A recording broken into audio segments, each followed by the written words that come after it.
and Other Delights album, Wednesday, January 14th at 7:30 p.m. Tickets available at floridatheater.com. Baptist Health is a proud supporter of First Coast Connect. Baptist Health, committed to building a healthier community for all of us. More info at 202-4YOU or baptistjacks.com. The North Florida TPO is committed to shaping our transportation future. We're focused on planning, funding, clean fuels, and new technologies for a vibrant, connected community. Learn more at northfloridatpo.com. This is WJCT News 89.9 Jacksonville. Up next, national and local news from NPR and the WJCT News team.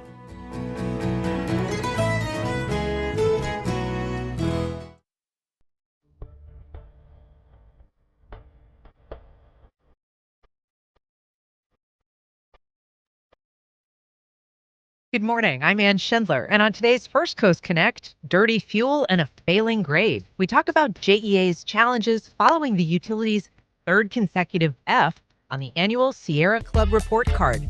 Then, exploring the lives of Black soldiers who served at Camp Landing in the Jim Crow South. We discuss efforts by the Military Posts Museum to uncover and share the World War II era stories. And the St. Augustine Film Festival returns with more than 40 films and special guests whose production credits include everything from Goodfellas to Animal House. Join the conversation. You can reach us on air by calling 904-549-2937, or you can go to firstcoastconnect.org to find all the ways you can connect with us. It's all ahead this hour after today's news. From NPR News in Washington, I'm Corva Coleman. China's been speaking out against the U.S. capture of deposed Venezuelan leader Nicolas Maduro and his wife. Beijing's top diplomat says the U.S. needs to stop acting like the world's judge. NPR's Emily Fang reports China had bought most of Venezuela's oil before the U.S. blockade of the South American country. China used to purchase more than two-thirds of Venezuela's oil exports, and Venezuela said it was in trade discussions with China before the U.S. detained Maduro. Still, China gets far more oil from the Middle East and Russia and has been shifting away from Venezuela. Mu Yushu, a senior analyst at the commodities research firm Kepler, says China increasingly relies on Russian energy. Chinese independent refiners are snapping up Russian barrels as fast as they can. And she says part of the shadow fleet of ships that once covertly transported oil from Venezuela to China may now be diverted to Iran and Russia. Emily Fang, NPR News. Maduro and his wife, Celia Flores, appeared in federal court yesterday in New York City. They face several U.S. criminal charges, including drug trafficking. Both pleaded not guilty. Maduro's next appearance in federal court will be on March 17th. Venezuela opposition leader Maria Corina Machado says January 3rd will be a day that, quote, justice defeated tyranny. She's praising President Trump's action to remove Maduro from power. I do want to say today, on behalf of the Venezuelan people, how grateful we are for his courageous vision, the actions, historical actions he has taken against this narco-terrorist regime to start dismantling this structure and bringing Maduro to justice. She spoke to Fox News. The Pentagon is undertaking a 6-month review of women in ground combat jobs in the U.S. military. That's according to a memo obtained by NPR. The review is to determine the effectiveness of having several thousand female soldiers and Marines in infantry, armor, and artillery a decade after those positions were open to them. NPR's Tom Bowman has more. The memo from Defense Undersecretary Anthony Tata calls for Army and Marine Corps leaders to provide data on the readiness, training, casualties, and command climate of ground combat units. Tata is also asking for any internal studies on the integration of women in ground combat, which was open to them in 2015. Pentagon Press Secretary Kingsley Wilson tells NPR the review is designed to make sure the military is the most lethal. She said Defense Secretary Hegseth will not compromise standards. As a Fox News anchor, Hegseth opposed women in ground combat, but he said during his confirmation hearing in January that women can serve in ground combat if they meet the same requirements as men. Tom Bowman, NPR News. This is NPR. Good morning. You're listening to WJCT News 89.9 in Jacksonville. I'm Stephen Ponson. It's 9:04. A 17-year-old boy is facing charges in connection with a fatal shooting of another 17-year-old over the weekend in Palatka. Police say they were called out to just east of Shawbuck Park on West Main Street Saturday night after reports that someone had been shot. The victim has been identified as Lawrence Evans, a student at Palatka High School. The 17-year-old suspect is behind bars in Daytona Beach at a juvenile facility as the investigation continues. A scam involving emails that appear to be from the Social Security Administration and include a link to download a Social Security statement have been reported across the U.S. Mike Braun has more. The Social Security Administration Office of the Inspector General says a scam email is being distributed that attempts to lure individuals to fraudulent sites that are not associated with the Social Security Administration. The email uses imagery that closely resembles a legitimate government delivery email, making it particularly deceptive. It is not an official Social Security Administration notice, nor is it from an official government email address. The telling evidence is that it does not have .gov as part of the sender's address. Official government agency emails always end with .gov. The email includes a link that says the recipient's Social Security statement is available for download. Do not click that link. These emails are not from the Social Security Administration and will compromise your personal data and likely damage your computer system once you allow access. This is Mike Braun. Temperatures in the mid-50s right now in Jacksonville. Support for NPR comes from NPR stations. Other contributors include the estate of Joan B. Kroc, whose bequest serves as an enduring investment in the future of public radio and seeks to help NPR be the model for high-quality journalism in the 21st century. This is NPR.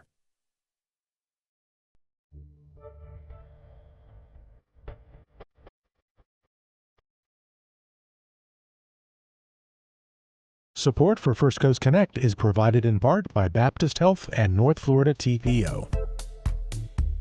Good morning. I'm Ann Schindler, and this is First Coast Connect.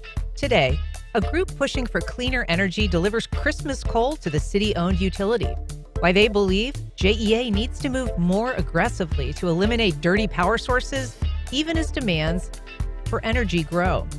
Later in the program, searching for the missing local history of Black service members at Camp Landing. But first, the annual report card is called The Dirty Truth, and honestly, it hasn't looked that great in recent years for JEA. Today, we're talking to two local environmental advocates about the changes they'd like to see. I'm joined by John Burr, former editor of the Jacksonville Business Journal and current editor of the Jacksonville Climate Coalition newsletter. Good morning, John. Hey, good morning, Ann. We're also joined by Larry Zwain. He is the Northeast Florida Sierra Club chair. Larry, welcome back. Thank you, Ann. Good to see you. Good to see you as well. So we should also note we did reach out to JEA last week and invite them to participate in this segment, and they declined. But that is an offer that remains open. So I'm going to start with a topic that everybody's interested in, John, including our governor, and that is the arrival of AI data centers. This is something that you reported in your newsletter a few months back, and I think is interesting for people to be aware of. Basically, JEA saying that they've received several inquiries about possible relocation or location of data centers here in this region, that would theoretically be using JEA's power grid.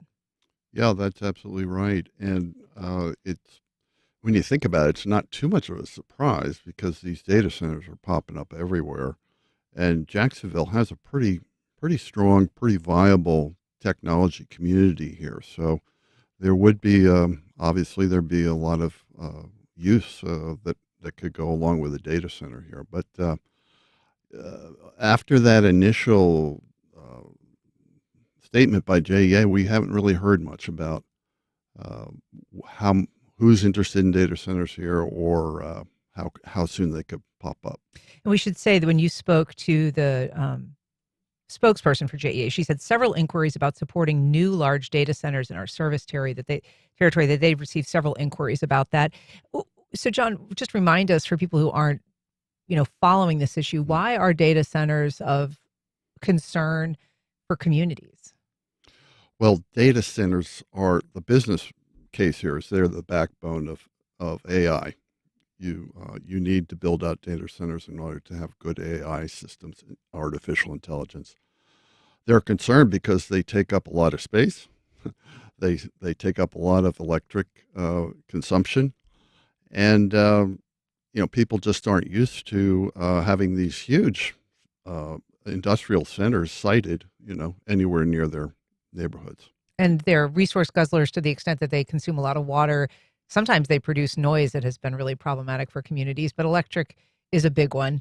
And so in some places they're moving into communities that have moved towards greener electric sources, greener sources of fuel, but now need much greater additional sources of fuel and are having to expand. Right. I think nationally the projections are that 10% of the electricity produced in this country by 2030 will just be going to data centers. Right. And currently that's from nothing, Yeah. 2 or 3 years ago. Yeah. So Larry, the reality of data centers is something utility companies are dealing with around the country. We don't know for sure what's going to happen. As John said, that's just inquiries that JEA has gotten. But the Sierra Club has concerns about the environmental footprint of the city's utility for a variety of reasons. And I mentioned in the opening that you all delivered kind of a gift of sorts to JEA over the holidays. It was a delivery of Christmas coal. So explain to us, what was the genesis of that? Why did you make that delivery? What message are you sending? Thank you. And we're sending a message that we want JEA to remember about. They do have two coal-fired generating plants on the north side of town, the North Side Generating Station.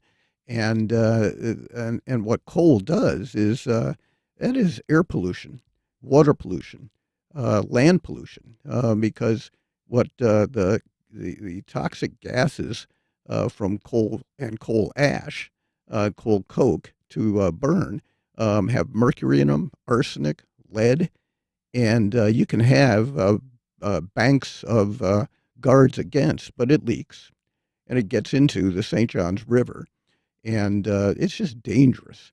And the people who live within a, let's say, 5-10 mile radius, they're affected by this in terms of increased asthma, and just breathing in general is more difficult, and it's just unfair. And JEA is a good company with good people, and they've closed coal before, and these two plants have been open for over 50 years, from the 60s and 70s. So time is enough, and just tell us when they're going to close them. If it can't be tomorrow, when will they close? They've never said they will. Even their IRP, says they will. Doesn't say their when. IRP is their Integrated Resource Plan. Came out. Integrated Resource Plan. Okay. They're supposed to do that every 3 years. So the next one would probably be out, worked on this year, published probably in 2027. And it's got a lot of good stuff in it. But this coal, I mean, just tell us when you're going to close it. Close it. So coal has been, traditionally was a big source of fuel for JEA. As recently as just a few years ago, they had about almost half of their portfolio was sort of coal-based. But they have made a lot of progress, in part by decommissioning the old St. Johns River Power Park. That was the plant that people would recognize. It sort of looked like a nuclear power plant because it had these big cooling towers. But those were demolished. That came down, and they really have shifted away from coal. It's now a much smaller part of what they burn.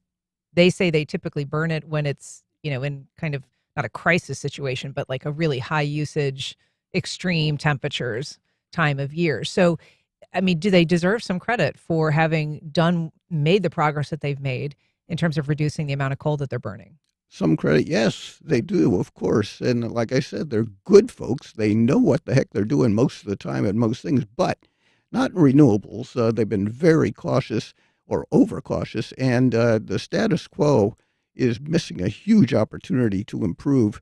That's what the future is going to be in renewables. But let's get back to what you said about coke or coal, and does burn some coke.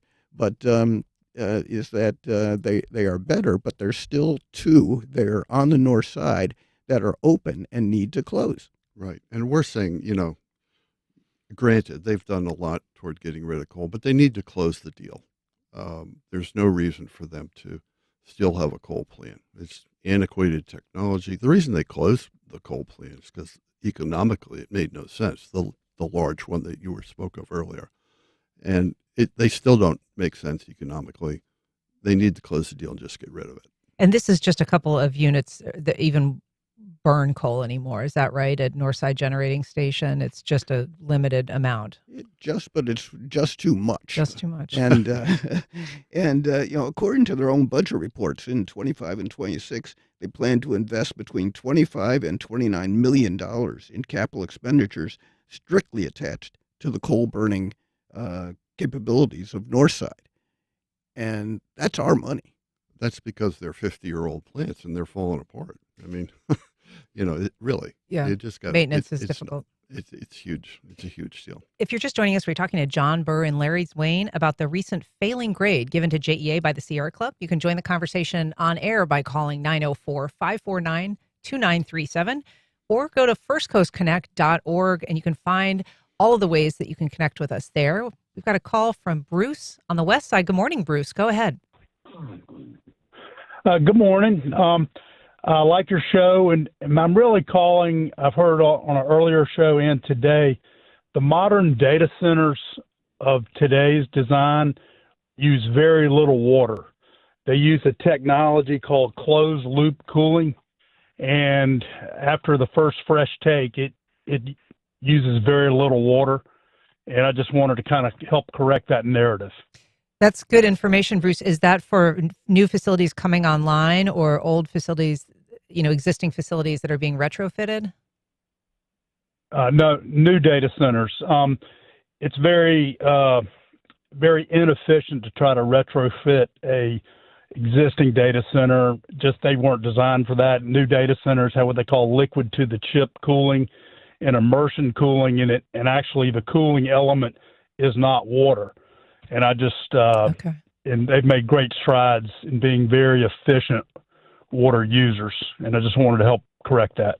That's very good, Bruce. And, so it's sort of, just for numbers, it's been my understanding that a, larger facility can consume, several millions of gallons per day, but that a good sized facility can be in the billions of gallons per year. Does that accord with your understanding? Unfortunately, no. The modern data centers know they have to be more sustainable, and granted, the early data centers of say 10 years ago, they're large water users because they use evaporative cooling. Mm-hmm. Closed loop cooling is a new technology, and with AI and machine learning, and the computer racks of today are 50, 60, even 100 kW per cabinet.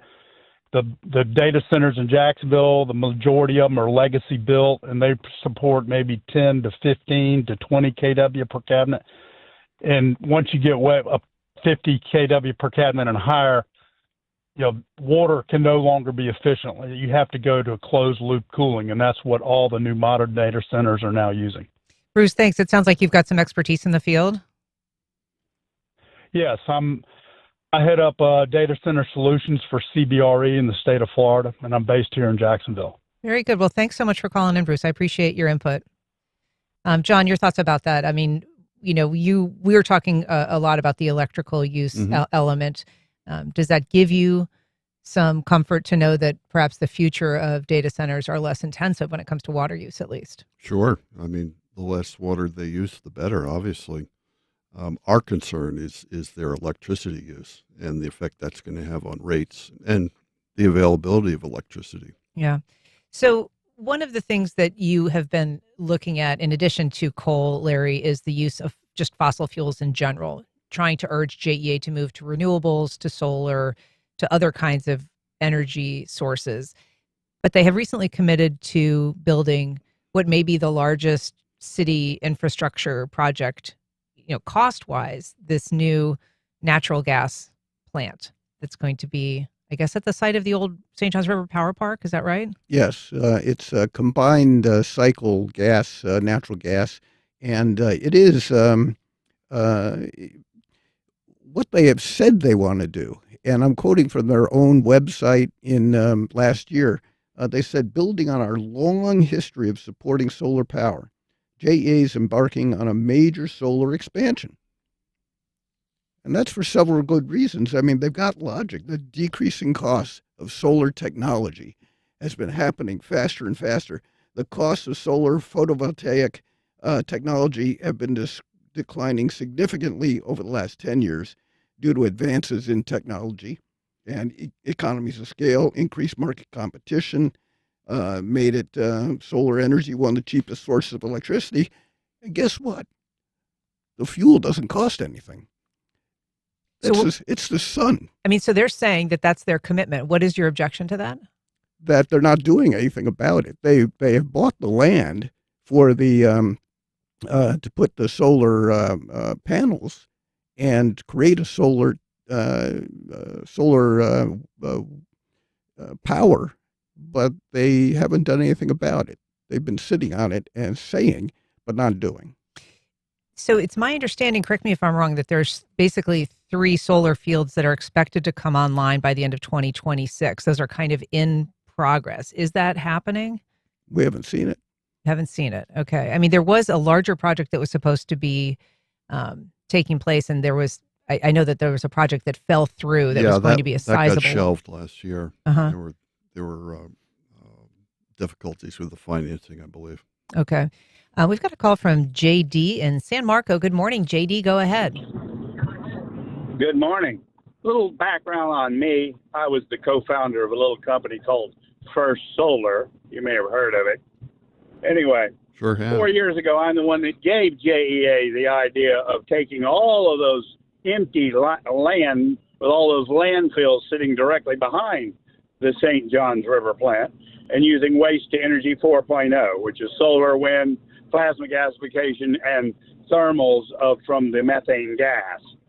Why they're not doing it, I don't know. Well, if they just simply took and put solar all over it, we'd have something. Like I said, I told them to do this 4 years ago.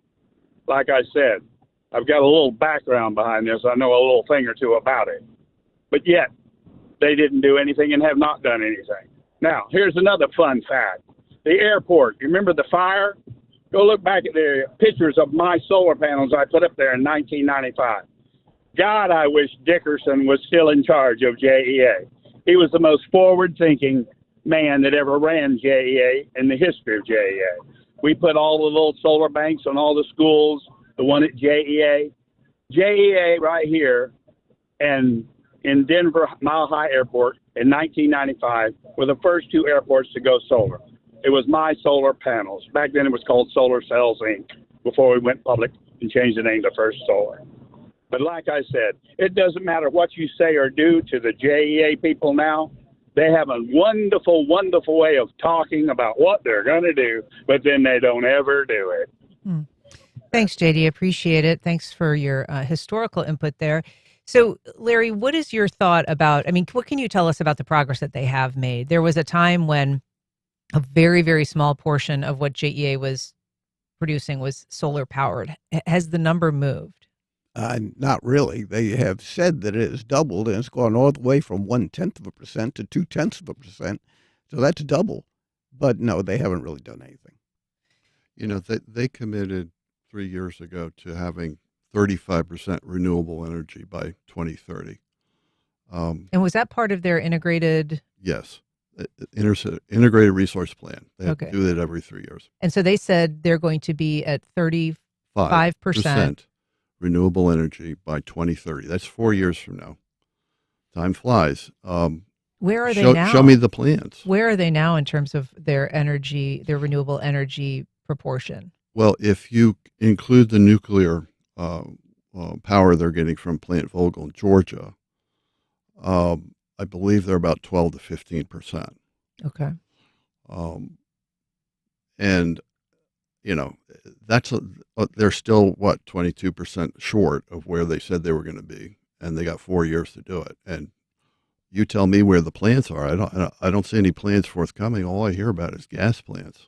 So what is the concern? I mean, the natural gas plant that they're talking about building, this $1.5 billion project, it is a cleaner form of energy than coal. This is a utility that traditionally had been burning things like coal and pet coke. And, Correct. As you said, in addition to being greenhouse gas sources, coal is a source of mercury and arsenic and all kinds of other pollutants. Is it not better that they're moving towards natural gas? What is the objection there, John? It is better. It's better than coal, which is the absolute worst. The objection is that they're going to put Jacksonville into a 40-year cycle of burning fossil fuels. I mean, when you build one of these plants, look at the coal plants. Been open 50 years. They stay open for a long time. At a time when alternative energy, green energy, mostly solar, is just surging in use, and I think they're going to be in a situation in 5 years or so where people are going to look back and say, why did we put all this money into a gas plant when we could have built a solar capability that is much cheaper, much cleaner, and we can get it up a lot faster, and we can get up a solar plant. By the way, $1.5 billion for that solar plant is not accurate. It's going to be $3 billion or more. Explain that, because that's their estimate, right? 1.53. It was their estimate 2 years ago. Okay.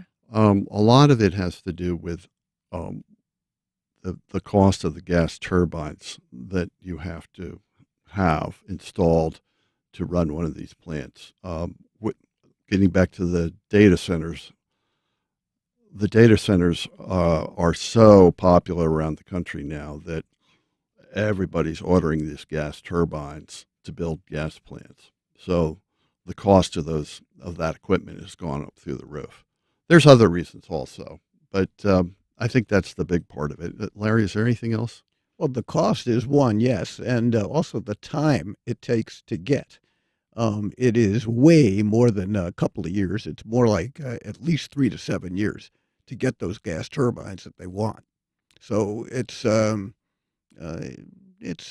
of a fallacy to think that it's going to be as fast as they are currently saying. And that's not anti-JEA. It's just, come on, face the facts. We've got a call from Peter in Arlington. Good morning, Peter. Go ahead. Yes, good morning. I just want to touch on a point that a lot of people, I don't know if they gloss over or even think about, but I follow the financial news, and I've been reading in the energy sector that the price of natural gas is expected to increase probably about 75-80% just this year alone, and it's going to continue to rise. So, natural gas is a variable cost for JEA, and I think we can expect to look forward to increased energy costs. That is something to be considered. Are they weighing in? I mean, how do they approach the cost of a project when it comes to the variability of something like the cost of fuel? It'd be great if we could hear from them about that. I wish they'd showed up today and explained some of these things. But, this is a very complicated technical business. And, they have the answer to that. So one of the things, Larry, that the Sierra Club has been asking of JEA is for a commitment to clean fuel, and specifically by asking for a commitment for 100% renewable energy by 2050. First of all, I just would ask if you think, based on current realities, whether that is realistic, but also I want to talk a little bit about the changing regulatory landscape that this utility and every utility is up against, which, we've seen from kind of the Obama administration to the Trump administration to the Biden administration to the Trump administration, just these huge swings in terms of how much mercury you can emit, whether you have to shut down your coal-fired plant, whether you get infrastructure billions to put up green energy, and then now an administration that's essentially stopped projects that are almost set to launch, wind-powered turbines that are halfway built. So I would imagine that it is very difficult for any utility to plan for the future, one, and to do so in a way that's responsible for their ratepayers or their shareholders or whoever, knowing that things could just turn on a dime once again. Very true. And let's get back 1 second to the cost of the fuel. And again, the point I was making is the sun shines every day. The battery power is there now and is getting better and better and less expensive. So you have it in storage, batteries. So the sun doesn't have to be shining in order to use that power. And the volatility of natural gas prices, like the gentleman said, isn't going to change. That's going to be around, and so prices are going to largely go up. Second point is that the operating costs of a solar park and what it takes to operate and the complexity of operating something like a combined cycle gas plant. Huge differences. So the operating costs are a lot less for solar than for natural gas. So could I steer you back, though, to the regulatory issue? Because that is, I think, of a real concern for some. Well, could I read something here from Sure. Florida Power and Light? Now, Florida Power and Light obviously has to deal with all these regulatory considerations that you listed, which are valid. But this is what Florida Power and Light put out just a month ago. Right now, solar and battery storage is the most cost-effective and fastest to deploy way to meet Florida's growing energy needs. Solar is one of the lowest cost forms of new power generation available today. And battery storage allows us to store that energy and deliver it when it's needed most, especially during peak demand or after sunset. So this is the leading energy or electricity company in the state of Florida. This is FPL. FPL. They are moving aggressively into solar. They're dealing with all these regulatory problems you said. That's what we'd like to see JEA to do, is to take a much more aggressive look at using solar power. I think if they did, they would find that it's a really viable and a great alternative, especially long term, because that's the way the industry is moving. They're moving towards solar. Larry. Yes, I couldn't agree more. That is essential to the power industry across the country in terms of grid. You have AI centers coming on, and what you need in terms of a grid load for power plants is we'll have to be importing power if they don't get enough power quick enough. And the quickness of being able to do solar is way ahead of the gas turbine. I want to talk a little bit about health impacts, because that's something that was analyzed in a recent study that you all have pointed to as a concern with the direction that JEA is going. And this is, research that not only looks at health impacts, but also the financial cost associated with those, whether it's through lost productivity or, missed days at school. Can you talk a little bit about what the analysis has showed, what you're worried about in terms of health impacts? Well, as I said earlier about coal, that it's, and we've talked about that, the mercury and lead and arsenic in the supply of coal ash in neighborhoods around the plants, and the air gets to all of us, so we have to breathe it. And it affects cost of length of life, and it affects asthma and lungs, and it does slow people down. John, in terms of the climate impacts of fossil fuel, I mean, we haven't really talked about that. That's sort of one of those things that we know exists, but Florida obviously has its own uniquely imperiled landscape, whether it's from water or storm intensity, heat for sure. Can you talk a little bit about just what you believe a Florida utility ought to be considering when it comes to the fuel that it's choosing? Well, I think we all need to consider, the burning of fossil fuels in our own lives, whether it's through cars or like when we turn on electric power.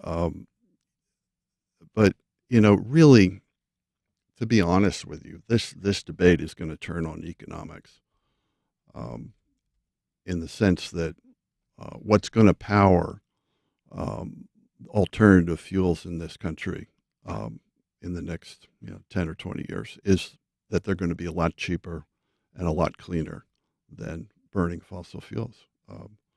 And that's the bottom line is the bottom line here. In 7 years from now, I would guess that whatever battery storage capability is available or the efficiency of a solar farm is only going to grow. Correct. I mean, there has been some criticism of just the amount of land that solar requires, whether that's having its own environmental footprint. Is there a sense that collecting that sun energy will require less space, less intensive operations than existing solar farms? That's a great question. As the other caller mentioned, there's a lot of places we could put solar panels. We could put them on the roofs of warehouses. We could put them on defunct landfills. There's a lot of places to put solar panels. And this is what's happening in Texas and California right now. That issue is really not that much of an issue when you come right down to it. So I did mention that we had invited JEA to come on the program. I do just want to read a statement that they issued. Just in fairness, they said, "We will continue to evaluate the most cost-effective and reliable options for our customers as conditions and resources evolve. Our long-term planning for the best ways to provide energy to our customers reliably, cost-effectively, and sustainably is an ongoing process. We consistently evaluate market and economic factors to ensure we are obtaining the most cost-effective and reliable generation for our customers." Larry, just your last thoughts. It's very good. I'm glad they are. And why don't they take a look at what other states are doing and other opportunities that have been successful? Colorado's one. An interesting one is I was just up in Vermont, and they've got solar panels covering vegetation and growing vegetables that don't require as much sunlight. Instead of greenhouses, you can put solar panels and let that be your greenhouse. They've done it, and it's working. A place with a lot less sunshine, too. Yes. Well, John Burr, Larry Zwain, thanks so much for being here. I appreciate it. Thank you. Thank you, Ann. You bet. All right. Up next, excavating the history of a local military post whose records are masked by the realities of racial segregation.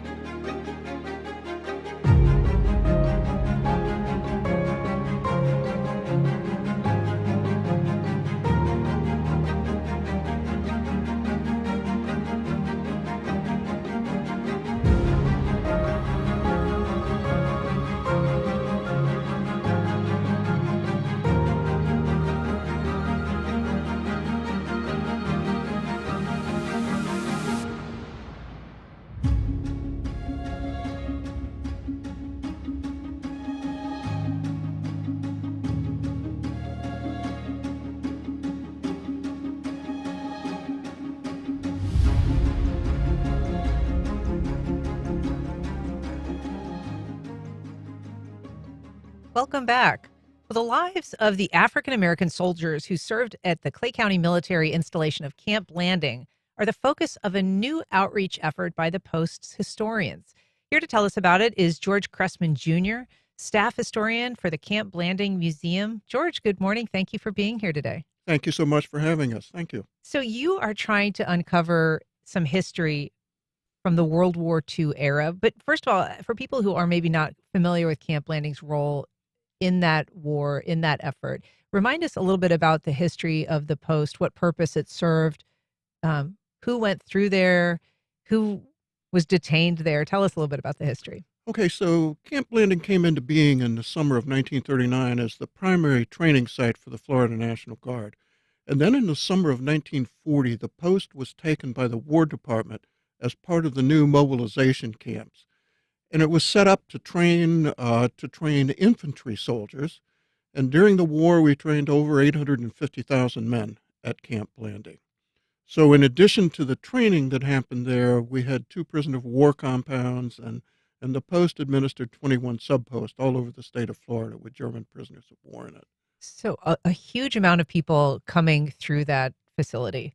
And this was World War II, is a time when the Jim Crow South, it was very much alive and well, with all of the restrictions that imposed on segregation and the lives of the people that lived here. So first of all, what do we know about anybody that was going through that camp as a service member, someone in training that was not a white service member?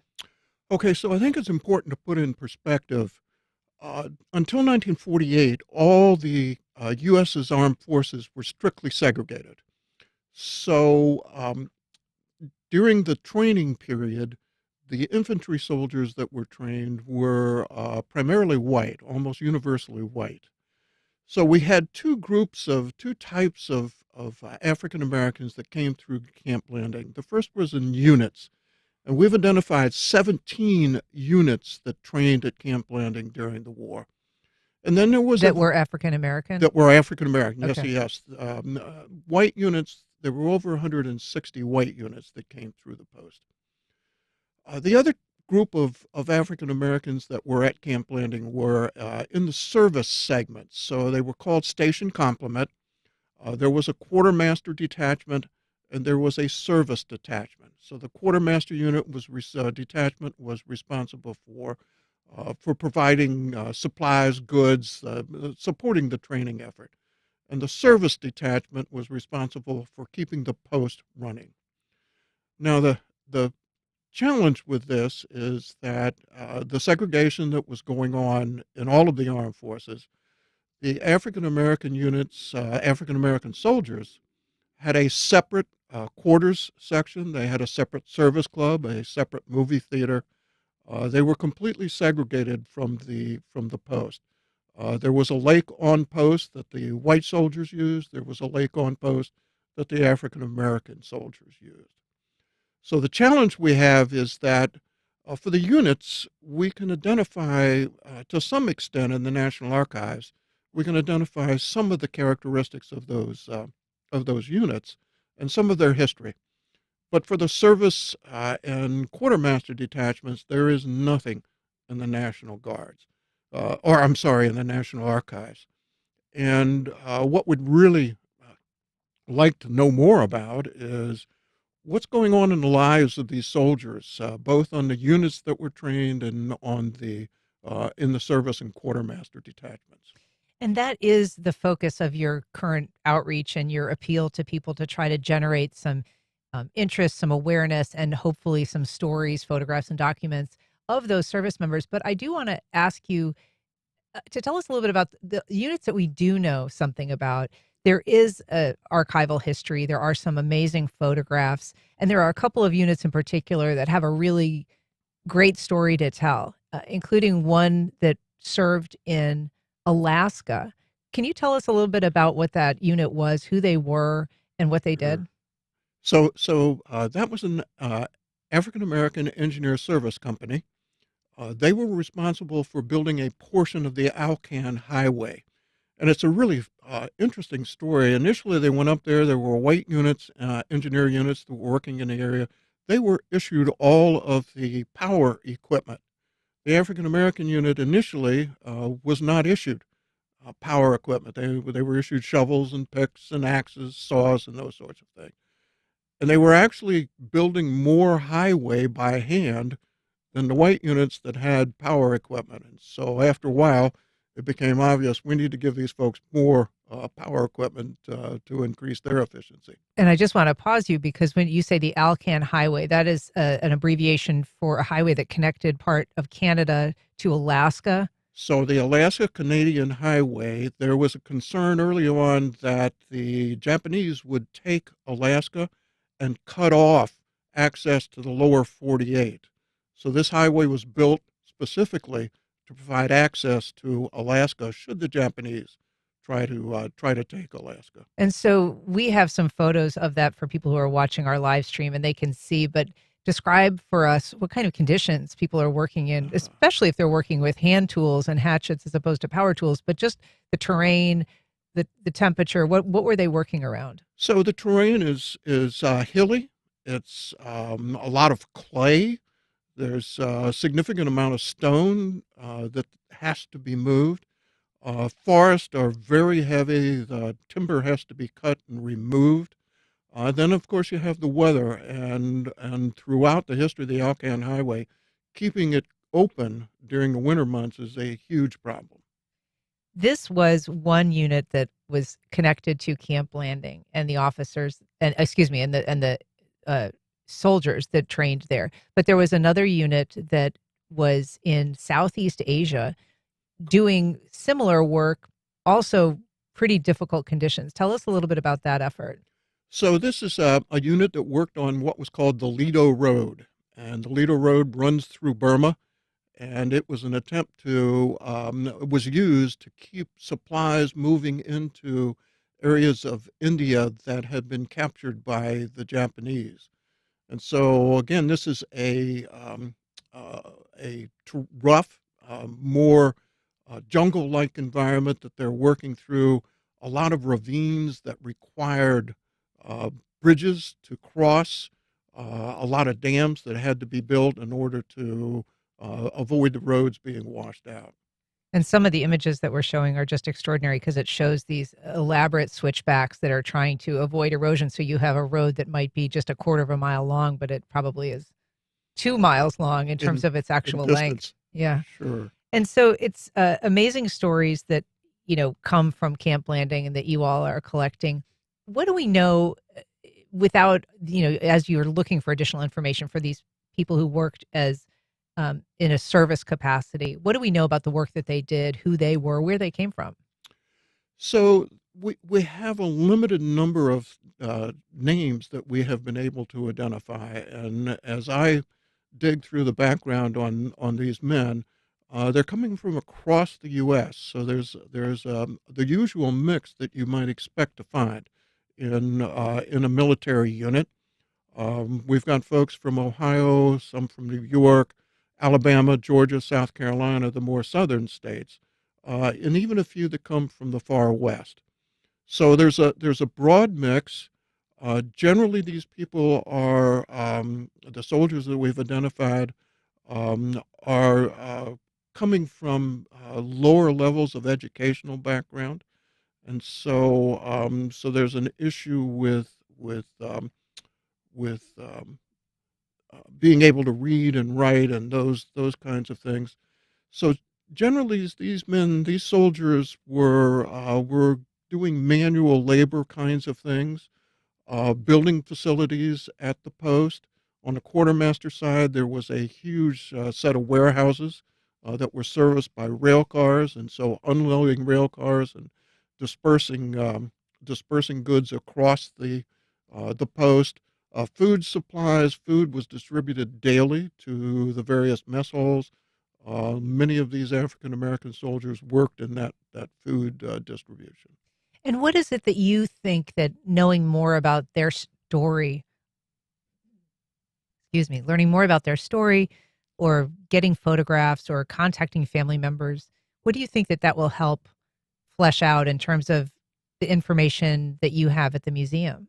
So what we'd really like to be able to do is we have a small display today of African-American troops serving at Camp Blanding and more broadly across the U.S. Army. We'd really like this display to become much more Camp Blanding centric, much more focused on what happened there. And so having the ability to pick up some stories for what life was like. We have a story of a white soldier talking about living at the post. I'd like an analog for an African-American soldier, and life was clearly not easy for these African-American soldiers. We need to highlight that. This is a poorly documented area. And I do just want to briefly note there was a visit to Camp Blanding from a brigadier general, also a black man, a graduate of West Point. Just tell us a little bit about him and what that visit meant, just briefly. So this is General Benjamin Davis. Benjamin Davis was the first African-American who graduated from West Point. At the start of the war, he was a brigadier general, one-star general. And he was asked by George Marshall to begin touring the various training facilities across the United States and drawing some conclusions about what life was like for the African Americans. So General Davis visited Camp Blanding in March of 1942, and from that visit, the preparation for that visit, we have some identification of soldiers who were at the site. We have identification of the women who ran the service club, and were able to build a little bit of lifestyle for these folks. Unfortunately, we've not found any of their descendants or their relatives at this point. Well, it is a fascinating history. George Cressman, thank you so much for sharing it with us today. Thanks for being here. You're most welcome. Appreciate the opportunity. I should say, if people want to contact you or send information, where do they go? So our website is info@campblandingmuseum.org. Okay, very good. George Cressman. Up next, actors, cinephiles, and filmmakers descend on St. Augustine for the city's 16th annual film festival. We sit down with one of the featured directors right after this.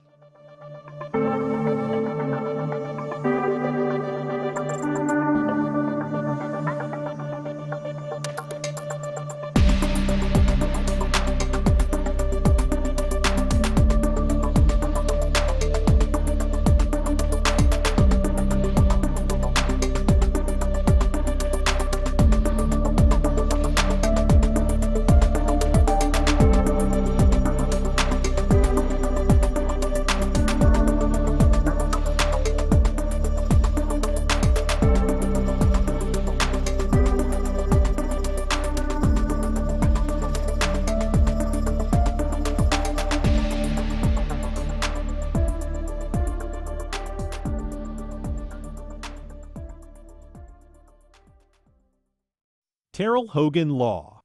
I'm Wayne Hogan. Highway, hospital, home, work. Where injuries happen can make a difference in the law and the outcome. More at TerrellHoganLaw.com. Jack's Chamber, with 3,000 members in Northeast Florida, is dedicated to driving economic growth and ensuring everyone has the opportunity to succeed. Membership offers business leaders opportunities to connect with each other and with the community. More at jackschamber.com. National Theater Live presents A Streetcar Named Desire. Gillian Anderson, Vanessa Kirby, and Ben Foster lead the cast in Tennessee Williams' timeless masterpiece. From visionary director Benedict Andrews, this acclaimed production was filmed during a sold-out run at the Young Vic Theater in 2014. Wednesday, January 14th at WJCT Studios. Popcorn and cash bar available. Doors open at 6:30. Film starts at 7.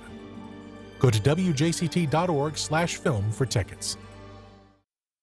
The fitness trends of today are not really a revolution. We've long been obsessed with fitness. For hundreds of years, men and women have looked at a big rock and said, who can lift that highest? And then they would celebrate that and they'd write stories and sing songs about the person who lifted the rock. We've always had this innate human fascination with physicality and pushing to extremes. The history of fitness culture. That's on the next On Point. Today at 11 on WJCT News 89.9. It's been 5 years since rioters stormed the U.S. Capitol building. A lot has changed since then, but the day still looms over U.S. politics, especially as political violence rises. What are we still learning about January 6th, 5 years on? And what does it tell us about today? That's next time on 1A. Today, starting at 10 on WJCT News 89.9.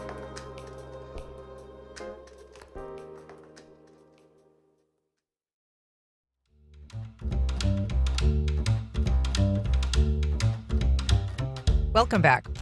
Well, some 40 films and special guests whose production credits range from Goodfellas to Animal House will be channeling cinematic vibes over the over the coming week into the weekend. It's all part of the St. Augustine Film Festival. Here to tell us about the 16th annual iteration is the series promotions director, Renee Unsworth. Good morning, Renee. Good morning. We're also joined by filmmaker Lorraine Portman, director of one of the featured films in the festival. Lorraine, good morning. Good morning. Thank you for having us. So you had your film, it shows Friday morning. Yes, Friday morning at 10 a.m. with coffee and pastries at 9:15. Excellent. Tell us a little bit about it. It's called My Best Friend Bonnethead.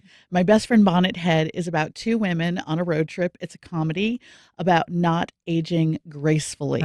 Bonnetheads are fans of Laura Ingalls Wilder books and the Little House on the Prairie series. This is a thing. It's a thing. The Bonnetheads are a thing. And recently there was a 50-year anniversary of the start of the Little House on the Prairie show. And there's events that people can go to. So Bonnetheads have found each other on the internet, found each other at events. And so one of the women wants to sort of reframe her life and do something new. And she decides she wants to be an influencer and she needs a fan base to tap. And she's interested in Laura Ingalls Wilder, the books in the show. And so she decides to try and tap the Bonnethead fan base. And so the women go on a road trip to Laura Ingalls Wilder home sites in Mansfield, Missouri, and Independence, Kansas. So it's a road trip. It's about two women and their issues, and it's a comedy. And it looks like it's got a little bit of a Thelma and Louise vibe almost. Yes, except we do not throw our women off the cliff at the end. Okay. Yes. This is an uplifting, hopeful movie about friendship and surviving things and redefining ourselves and never being too old to do anything. And this is a little bit of a homecoming for you because this is at Flagler in the auditorium there at Lewis Auditorium, but it is a school that you taught at for many, many years. I taught screenwriting and playwriting from 2005 to 2015, and I'm still friends with a lot of my colleagues. I love Flagler. So it's fun, I would guess, to kind of have that home base coming to see your film and support you. Yes, Gregory and the St. Augustine Film Festival are incredibly supportive of the films that I've made over the years, and it is a wonderful homecoming. And this is our world premiere, which is fantastic. Oh, well, congratulations. And so, Thank Renee, you. tell us a little bit about what else is on tap at the film festival. I mentioned that there's some 40-odd films. Yes. Lorraine's is one of them. So many films. It started yesterday on January 5th with some films from Spain, and it continues today through Sunday, January 11th. 40 plus films, amazing guest artists who Lorraine has a list of and wanted to go through if you. Well, we can hit a couple of them, but I do want to ask just in terms of the structure of the festival. There's usually about 4 films a day. Is that right? 4 to 8 films a day. Today, there are 4 films. One of the films today is going to benefit the Sea Turtle Hospital at Whitney Lab. So it's a sea turtle film at 6 p.m. in Lewis Auditorium. And yeah, each day there's different films on screen. You can go to staugfilmfest.com and look at the entire list because there's so many films. And so how are they chosen, these films? They are chosen by Gregory von Hausch. He is the film festival director. He and his wife, Bonnie, pour through all the different films that are coming out and they select them, handpick them. Lots of submissions, I'm sure, to go through. And so in terms of the special guests, once again this year, Karen Allen is going to be there. And she, as I mentioned, she's known from Animal House, but she was also in Scrooged and Raiders of the Lost Ark. She's kind of a known quantity. But there was a really interesting person, a production designer, Christy Z. Yes, and Karen Allen is giving her a Lifetime Achievement Award. She's been a producer and a production designer, and they've collaborated together. So Karen is going to give Christy Z her Lifetime Achievement Award. And Karen has worked as a producer or in a producing capacity on a lot of films, including Goodfellas, but Terms of Endearment, there are a whole slew of films, Philadelphia, I mean, some really amazing films that she's worked on. Who else are you going to be interested in meeting? So Marina Baccarin, who was in Deadpool and Fire Country and has her own spinoff now, is coming with Ben McKenzie, who was in Southland. And they made a documentary called Everyone is Lying to You for Money that looks really fantastic. And then there's also a dancer, Thiago Soares, was a hip-hop dancer in Rio de Janeiro and became a principal ballet dancer in some of the finest companies in the world. And so it's his life story. It's called A Wolf Among Swans, and it looks beautiful. Oh, fun. That sounds great. And so I know that typically there's some VIP passes. I think those are sold out, but there are still tickets for individual screenings available. Yes, individual tickets are just $10 per film, available at the door or online. And Lorraine, yours is Friday again. Yes, Friday morning, 10 a.m. We'd love to see you there. It'll be a hoot. All right. Well, Renee Unsworth, Lorraine Portman, thank you both so much for being here. Appreciate it. Thank you. Thank you so much. All right. And that's our program. Thank you for listening. If you missed anything, you can find all of our past programs and current programs at firstcoastconnect.org. Still learning that URL. And while you're there, you can sign up for our new newsletter, which comes out every weekday and gives you ways to connect with the show. Also submit questions to our guests. First Coast Connect is produced by Stacey Bennett. Our associate producer is Isabella Caspow. Our show is directed by Brady Corum, and our theme music is performed by Club de Belugas. I'm Ann Schindler. You've been listening to First Coast Connect on WJCT News 89.9.